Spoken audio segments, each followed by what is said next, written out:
Bonjour, bonjour à tous, bonjour à toutes. J'espère que cette fois-ci vous nous entendez bien. Par avance, donc nous excusons pour ce petit problème de son qui a eu lieu. C'est bien la preuve que c'est un live, c'est un direct que nous animons aujourd'hui. Donc, bienvenue évidemment à l'événement INRIA Fête la Science. Donc, nous avons des lives qui sont organisés toute la semaine, comme celui-ci, souvent avec le son en général. Et c'est l'occasion pour vous de découvrir ou de rencontrer, au moins numériquement, nos chercheurs ici à l'INRIA. Pour celles et ceux qui nous rejoignent aujourd'hui et qui ne le savent pas, INRIA est l'Institut national de recherche en sciences et technologies du numérique. Et donc, dans le cadre de la Fête de la Science, nous organisons ces petits lives. Je remercie l'équipe technique, Benjamin, Fabrice et Florent, pour nous permettre d'être diffusés avec l'image et le son, cette fois-ci.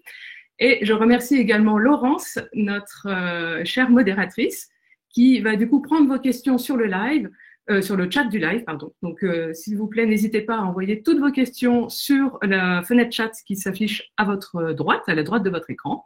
Et Laurence nous les fera remonter. Voilà. Donc, moi, je suis Corinne Toiti, je suis chercheur chez INRIA dans la région de Grenoble. Et j'ai le plaisir de recevoir aujourd'hui un de mes collègues qui est également à l'INRIA de Grenoble, qui travaille juste dans le bâtiment en face de là où je me trouve actuellement, et qui est Stan Borkowski, qui est ingénieur de recherche et qui travaille notamment sur un engin agricole. Donc, bonjour Stan, bienvenue. Bonjour. Merci d'avoir répondu à notre invitation. Et la question que j'ai envie de te poser en premier, c'est évidemment pourquoi, déjà, quelle est ton équipe, qu'est-ce que vous faites en général, et plus précisément, pourquoi est-ce que des spécialistes du numérique comme vous s'intéressent aux machines agricoles? Merci pour ton introduction. Je travaille dans un service qui s'appelle le service d'expérimentation et développement, où donc ma spécialité c'est vision par ordinateur. Mais parmi mes activités, je contribue souvent dans des projets d'innovation où on travaille en collaboration avec des entreprises pour résoudre leurs problématiques techniques avec des technologies développées par INRIA ou des savoir-faire qu'on a dans nos équipes. Et c'est grâce à cette activité que je me suis retrouvé impliqué dans un projet lié à l'agriculture. C'est le début remonte à environ 4 ans, quand le fondateur d'une petite PME de Haute-Savoie ont contacté INRIA à la recherche de solutions numériques pour améliorer leur produit, lequel est un cobot pour le maraîchage. Oui, est-ce que tu peux nous préciser ce que c'est qu'un cobo? Parce qu'on en a parlé il y a quelques jours dans nos lives, mais peut-être que les gens n'étaient pas là. Oui, donc Kobo, c'est un robot qui a la particularité de garder l'humain dans la boucle, c'est-à-dire c'est un robot qui collabore avec des humains. Il ne fait pas ses tâches complètement toute seule. On peut passer à des slides, peut-être? Oui. Oui, parfait. Merci. Donc, le domaine d'agriculture était nouveau pour moi. Aujourd'hui, je voudrais vous raconter, témoigner de cette découverte. Et la première chose qui m'a frappé, c'était le fait que ma vision de l'agriculture était très parcellaire et assez biaisée. Et c'est pas seulement la mienne, parce que si on pose la question à Google, qu'est-ce que c'est un agriculteur, il nous montre des images plutôt bucoliques, des personnes qui sont toutes seules dans leur champ, dans le silence, ou travaillent manuellement ou éventuellement avec un tracteur ou moissonneuse-batteuse. Rien de très pointu. Pourtant, au contraire, les agriculteurs innovent énormément dans leur travail. Et ceci depuis très longtemps. Ils ont adopté des technologies du numérique dès leur popularisation dans les années 80. Et aujourd'hui, on peut même dire que probablement c'est la catégorie socio-professionnelle qui est la plus équipée en véhicules autonomes, comme ce gros tracteur où il n'y a même pas de cabine pour l'opérateur. Donc probablement, il y a plus agriculteurs qui ont des véhicules autonomes que des cadres supérieurs qui ont des voitures avec l'assistance de conduite. Parce que ça fait beaucoup plus longtemps qu'ils le font. Et du coup, alors pourquoi le numérique? Enfin, qu'est-ce que le numérique peut leur apporter? Et puis aussi, je vois que tu nous as mis la photo d'un énorme tracteur dans un gigantesque champ. Est-ce que effectivement le numérique, déjà, c'est une technologie pour les très grandes exploitations, donc par opposition aux petites que tu nous as montrées au début, ou bien non, pas du tout, c'est aussi les petits et les grands? Pour les petits et les grands, ceci étant dit, c'est vrai que les grandes exploitations étaient les premiers à l'adopter. En ce qui concerne les motivations, en fait, j'en envoie trois. Premièrement, le confort, ou plutôt la réduction de la pénibilité du travail, la recherche de la réduction de cette pénibilité, la recherche de gain de rentabilité et de plus en plus le respect de l'environnement. Et je vais utiliser l'exemple de Tutilo, donc le véhicule fabriqué par cette PME, pour illustrer qu'est-ce que le numérique peut apporter sur ces trois dimensions. Donc, pour commencer, d'abord, qu'est-ce que c'est cet outil-là? C'est un petit véhicule électrique qui est télécommandé. Il fonctionne sur une batterie qui lui permet de travailler sans être rechargé pendant à peu près toute une journée, voire un peu plus.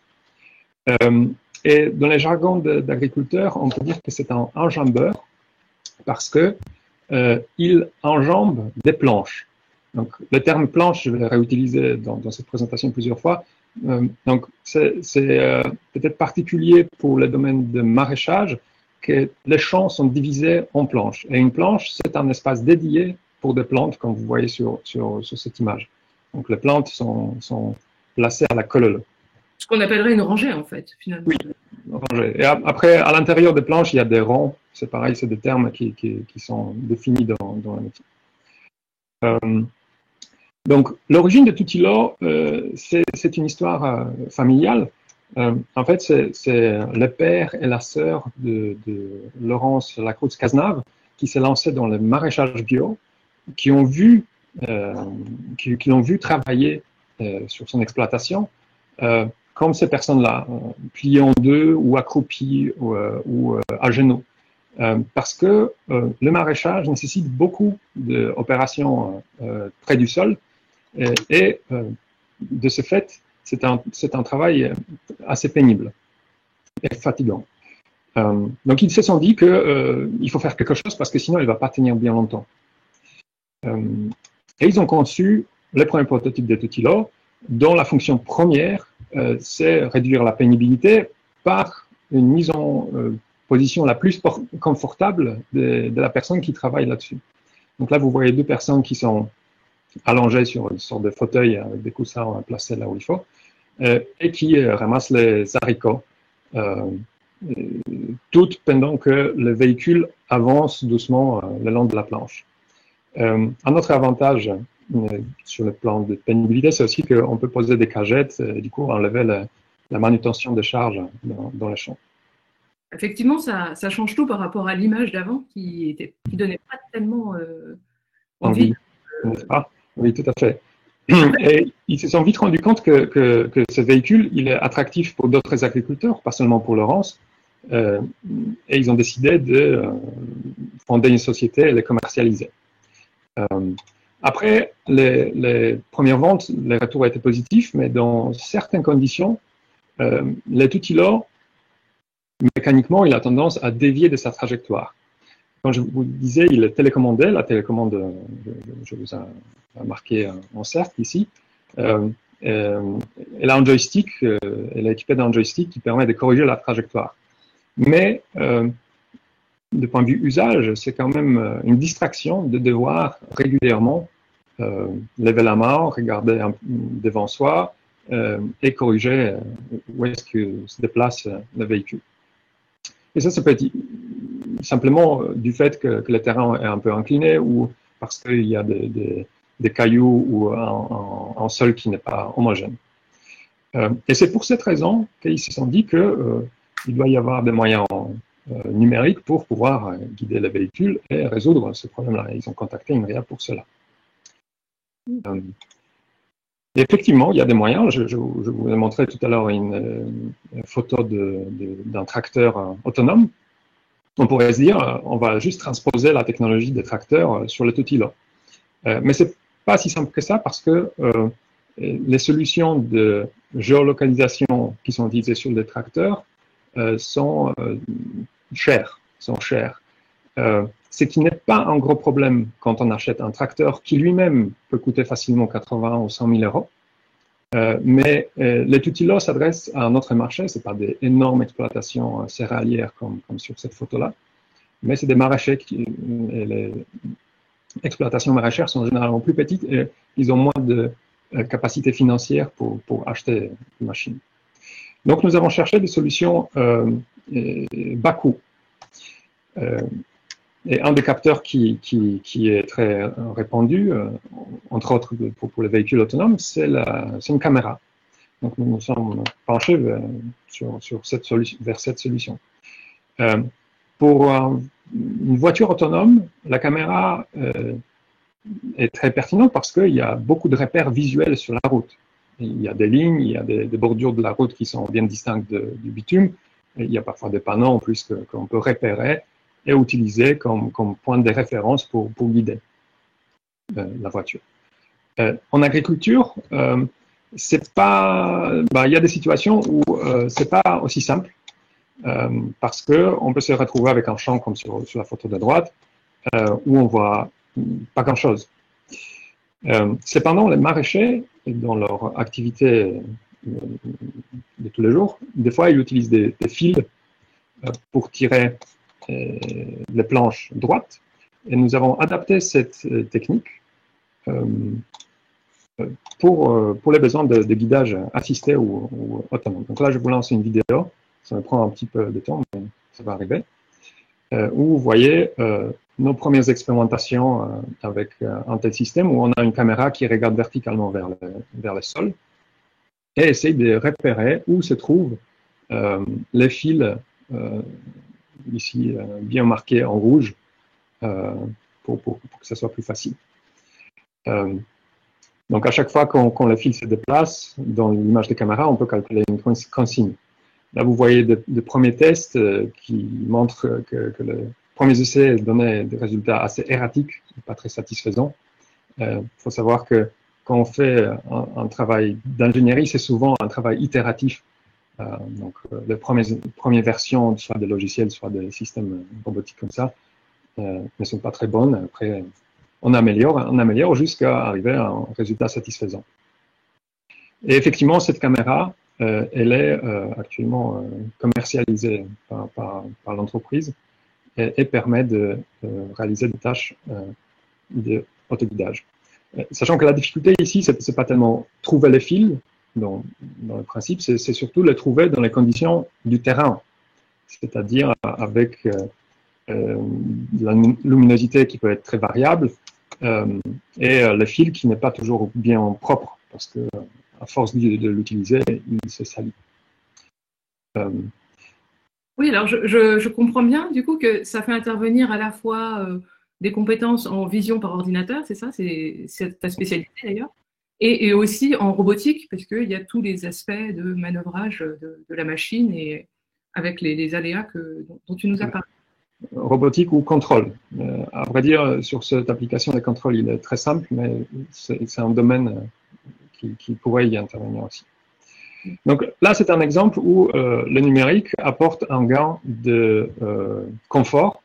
Il améliore un petit peu le confort d'usage de ce véhicule, mais cet même outil peut aussi produire des gains de rentabilité. Et pour illustrer ça, j'aimerais bien qu'on fasse un petit exercice où on se pose la question, combien de planches on peut placer sur une parcelle de 100 mètres sur 50 mètres? Donc, avant de répondre, il faut regarder quelle est l'empreinte au sol d'un Tutilo. Donc, sur le schéma, vous voyez un Tutilo vu de face, et en bas, j'ai marqué des zones qu'il faut considérer. Donc, au milieu, c'est la planche, c'est la zone réservée pour les plantes, et c'est là où Tutilo ne doit pas rouler dessus, parce qu'il va écraser les cultures. En noir, les rectangles noirs, c'est la largeur de roue. Et puis, en jaune, c'est l'espace qu'on doit laisser pour pouvoir accepter des déviations d'une trajectoire qu'on veut normalement rectiligne. Donc, pour une conduite manuelle, c'est environ 10 cm qu'on laisse de chaque côté, qui donne un interplanche, la distance entre chaque planche de 40 cm. Donc, on peut placer des interplanches et des planches à la colole sur cette parcelle. Le nombre de planches se calcule avec une petite formule très simple. Et qu'est-ce que ça nous donne? En conduite manuelle, on arrive à 80 planches sur cette parcelle. Mais si on réduit la marge de 10 cm à 5 cm, on peut placer 90. Ce qui veut dire 7 planches de plus, sachant la longueur de la parcelle, ça nous donne 350 mètres linéaires de planches supplémentaires. Le gain est très net. Voilà, deuxième illustration. Troisième, ça concerne le respect de l'environnement. Pourquoi ça? D'actualité. Oui, tout à fait. Parce que, en fait, si on peut conduire très précisément un outil comme le Tutilo, on peut s'en passer des désherbages chimiques dans certains cas et passer à un désherbage mécanique par l'opération des sarclages. Donc, le principe du sarclage, c'est qu'on fait passer un couteau, un bout de métal qui est horizontal, quelques centimètres sous terre pour couper les racines des mauvaises herbes qui poussent entre les plantes qu'on veut garder. Seulement, sur certaines cultures, cette opération n'est pas triviale parce que, si on prend l'exemple de la mâche, comme vous voyez sur la photo, les jeunes pousses de la mâche sont plantées tous les 6 cm, aussi bien en largeur qu'en longueur. C'est parce qu'au bout de leur croissance, ils vont prendre à peu près autant d'espace. Donc, si on prend un couteau qui n'est même pas grand, de 3 cm, il ne reste plus qu'1 cm ou un petit peu plus de débattement dans la conduite du véhicule ou plutôt de l'outil. Donc, réaliser cette tâche-là en conduite manuelle est à peu près impossible. Je veux dire, on pourrait le faire, mais à une vitesse très très lente, avec un grand effort d'attention et avec un résultat potentiellement partiellement bon. Par contre, avec une caméra, évidemment, on peut automatiser ce process parce que, en plus, on n'a pas besoin de placer un cordon, un fil, parce qu'on voit les plantes. Dans cette configuration, on peut se repérer par rapport aux plantes. Donc là, j'ai une petite vidéo de résultats des expérimentations que nous avons faites avec un outil qui est mis au point par l'entreprise, où au bout de chaque tige, il y a un petit couteau qui passe entre les salades. Et l'important de retenir là-dessus, c'est qu'il ne ramasse pas toutes les salades, il passe entre les deux. Là, il y avait une petite image de filtrage qui est fait par le système. Excuse-moi, c'était en vitesse réelle, la vidéo, ou c'était un petit peu... Oui, tout à fait. Donc ça, c'était 2 km par heure, la vitesse du véhicule. C'est probablement beaucoup plus que ce qu'un humain pourrait faire. Oui, tout à fait. Alors, mais là, du coup, tu donnes des atouts pour tout le monde, c'est-à-dire pour l'exploitant qui veut de la rentabilité, pour l'ouvrier qui veut avoir un travail moins pénible, et puis en même temps pour les personnes, les écologistes ou les personnes qui s'intéressent à l'environnement et qui sont inquiets de la sauvegarde de la planète, quoi. Effectivement, oui. Donc, cette application, elle offre les 3 avantages en parallèle. Mais c'est juste une application du numérique. Il y en a d'autres.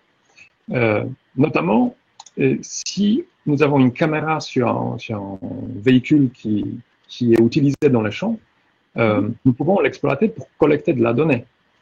C'est-à-dire prendre des images et les analyser pour par exemple, savoir si les plantes sont en bon état, quel est leur état de croissance, ou est-ce qu'ils ne sont pas infestés par des insectes. Ces données, on peut les collecter, cartographier, et puis raisonner là-dessus pour donner des suggestions ou consignes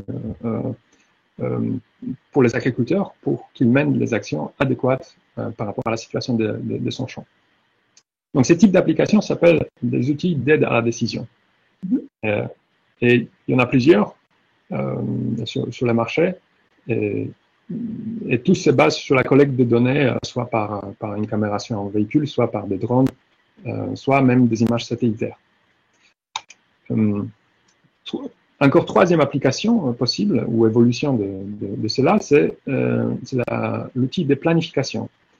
Parce que il faut savoir que les maraîchers, notamment, je ne connais pas forcément les autres métiers, mais les maraîchers, ils planifient en avance toute l'année sur l'exploitation parce qu'ils doivent anticiper les rotations des cultures, ils doivent anticiper les périodes dans lesquelles ils vont planter telle ou telle variété.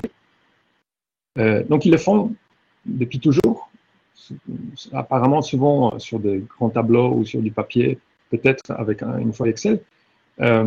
Mais cette planification qui est fastidieuse, elle est pas stable dans le temps. Parce qu'il suffit d'un épisode météorologique sévère et tout sera remis en cause. Il va falloir tout décaler ou changer de priorité. Et donc, refaire une nouvelle planification au cours de l'année, c'est encore une fois potentiellement fastidieux et c'est une perte de temps. Je me permets d'interrompre parce que Laurence me fait remonter à l'oreille que nous avons une première question. Oui. Et alors, je ne sais pas si Laurence est à l'image ou au son.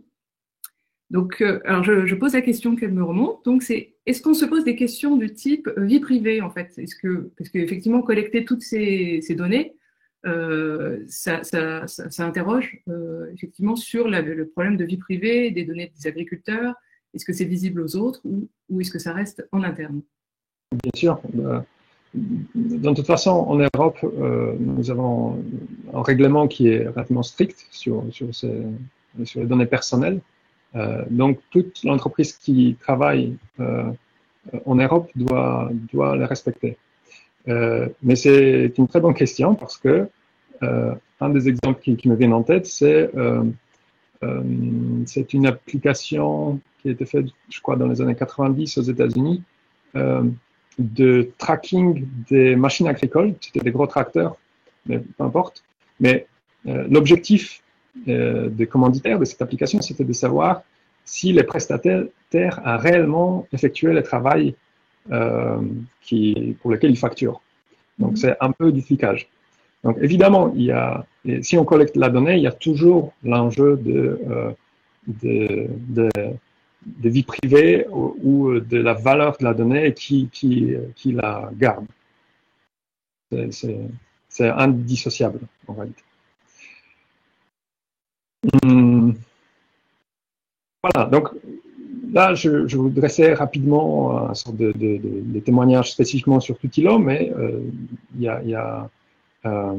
si on regarde autour, ce n'est pas que Tutilo qui est sur le marché, il y a beaucoup d'acteurs qui proposent des solutions numériques pour l'agriculture d'une façon générale. Merci beaucoup Stan pour toutes ces informations. Donc, je vois justement à l'écran ce slide et cette image qui m'interpelle parce qu'effectivement, donc je me permets de te poser la question, mais à laquelle j'imagine tu as déjà des éléments de réponse. C'est pour toi, effectivement, qu'est-ce que le numérique peut apporter donc à l'agriculture et même peut-être d'une façon plus générale, puisque c'est notre thème de cette semaine, de ces lives. Qu'est-ce que le numérique peut apporter à la relation entre l'homme, entre l'humain et la nature? Donc, si on commence par la relation, d'une façon générale, je pense que c'est une chance. Le numérique offre des opportunités, et c'est à double titre. Premièrement, parce que si on regarde l'évolution du nombre d'exploitations ou le nombre d'agriculteurs en activité, il y a une décroissance constante depuis des décennies. Là, je vous ai noté, entre 2000 et 2009, il y avait 25% de pertes d'emplois dans le domaine agricole en Europe. Donc, il y a plusieurs facteurs, et ce n'est pas seulement les progrès technologiques qui ont amené à ça.